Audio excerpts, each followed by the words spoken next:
Hallelujah. सभी को जय मसीह की। मैं प्रभु का धन्यवाद करता हूं जो प्रभु ने आज का दिन मेरे और आपके जीवन में दिया है, हमें संभाल के रखा कि हम एक बार फिर प्रभु की हजूरी में बैठे और प्रभु के नाम को सारा आदर सारी महिमा दे। आइए अपनी आंखों को बंद रखें, अपने हाथों को ऊंचा उठाएं, आज के वचन के लिए प्रार्थना करें। स्वर्गीय पिता प्रभु यीशु जी, हम आपका धन्यवाद करते हैं आज के सुंदर दिन के लिए मेरे परमेश्वर, आज के सुंदर वचन के लिए हम अपने हृदय को खोलते हैं मेरे परमेश्वर जी, और जैसा आप चाहते हैं प्रभु वैसा हमें इस्तेमाल कीजिए। हम आपकी महिमा में बढ़ते जाएं और गुरु होते जाएं। प्रभु यीशु जी के सामर्थ्य और जिंदा नाम से मांगते हैं, आमीन। हालेलुया। आइए जब हम आज के वचन को देखते हैं, जो मेरा आज का टॉपिक है वह है कि सृष्टि का प्रभु। हालेलुया।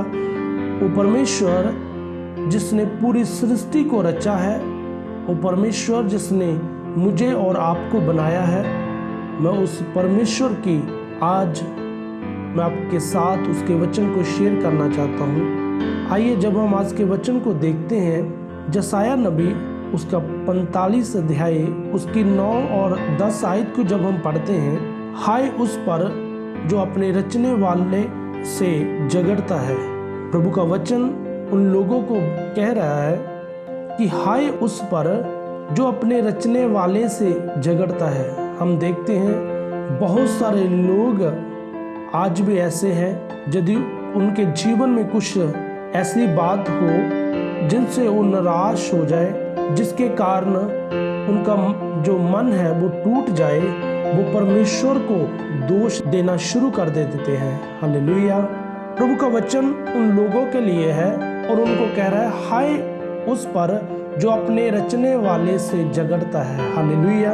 वह तो मिट्टी के ठिकरों में से एक ठिकरा है। हालेलुया। प्रभु का वचन हमें सिखाता है वो तो मिट्टी के ठिकरों के समान।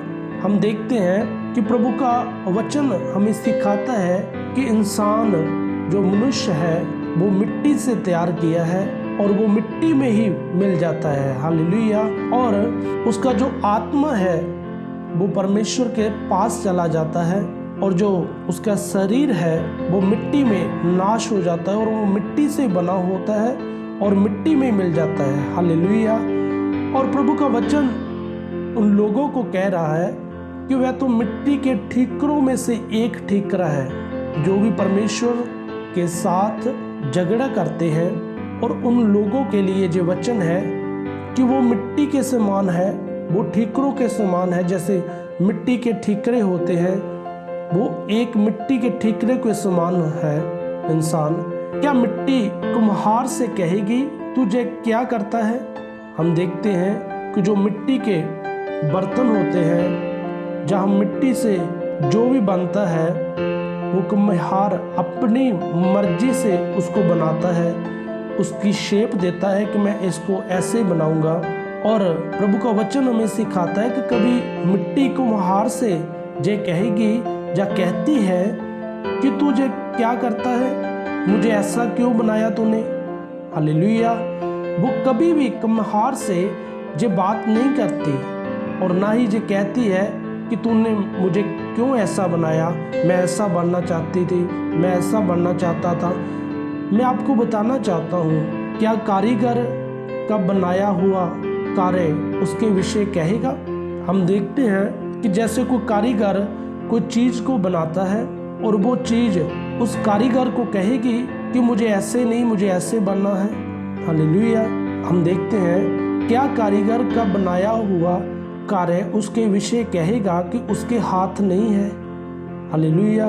क्या यदि कोई कारीगर किसी चीज़ को बनाता है और वो चीज़ कहती है कि तूने मेरे हाथ नहीं बनाए, क्योंकि जो कारीगर जो उसको अच्छा लगता है वो वैसे ही उसको बनाता है। ऐसे ही परमेश्वर को जो हमें अच्छा लगा, जैसे उसने हमें रचा है, मिट्टी से बनाया है, और वह हम फिर भी उस परमेश्वर को दोष देते हैं। हालेलुया। मैं आपको बताना चाहता हूँ, जब हम 10 आयत को पढ़ते हैं, हाय उस पर जो अपने पिता से कहे कि तू क्या जन्माता है। हालेलुया। और माँ से कहे कि तू किसकी माता है। हालेलुया। प्रभु का वचन उन लोगों को कह रहा है, हाय उस पर जो अपने पिता से कहे कि तूने मुझे कैसा जन्मा है। प्रभु ने उन लोगों को हाय कहा है, हालेलुया। और जो अपनी माँ से कहे कि तू किसकी माता है।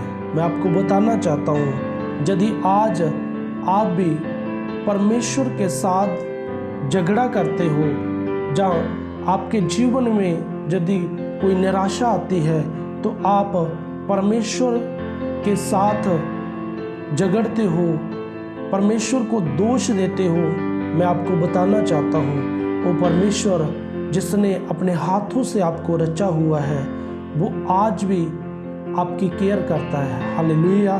क्योंकि प्रभु का वचन हमें सिखाता है कि मेरी आंखें हमेशा धर्मी की ओर लगी रहती है, हालेलुया। मैं आपको बताना चाहता हूँ, वो परमेश्वर आज भी आपकी केयर करता है और आपको संभालता है, हालेलुया। और यदि आज आपके जीवन में कोई निराशा है, प्रभु को दोष देना बंद करो। मेरा परमेश्वर आपको ऊंचा करेगा और आपको बढ़ाएगा, हालेलुया। आइए अपनी आंखों को बंद रखें, अपने हाथों को ऊंचा उठाएं, आज के वचन के लिए प्रार्थना करें। स्वर्गीय पिता प्रभु यीशु, हम आपका धन्यवाद करते हैं आज के सुंदर वचन के लिए, जो आज का वचन आपने हमारे जीवन में दिया है मेरे परमेश्वर। और पिता, हम आपका धन्यवाद करते हैं। और पिता, हम जान चुके हैं प्रभु कि आप सृष्टि को रचने वाले हो। और मेरे परमेश्वर, हम आज के वचन को पढ़ के और आज के वचन को सुन के प्रभु, हम आपको कभी भी दोष नहीं देंगे। प्रभु, जैसा आप चाहते हैं वैसा हमें इस्तेमाल कीजिए प्रभु, हमारी नहीं बल्कि आपकी मर्जी हमारे जीवन में पूरी हो। दया कीजिए और ब्लेस कीजिए प्रभु यीशु जी के सामर्थ्य और जिंदा नाम से मांगते हैं, आमीन। प्रभु आपको बहुत सारी बरकत दे और आप प्रभु की महिमा में बढ़ते जाओ और गुरु होते जाओ। सभी को जय मसीह की।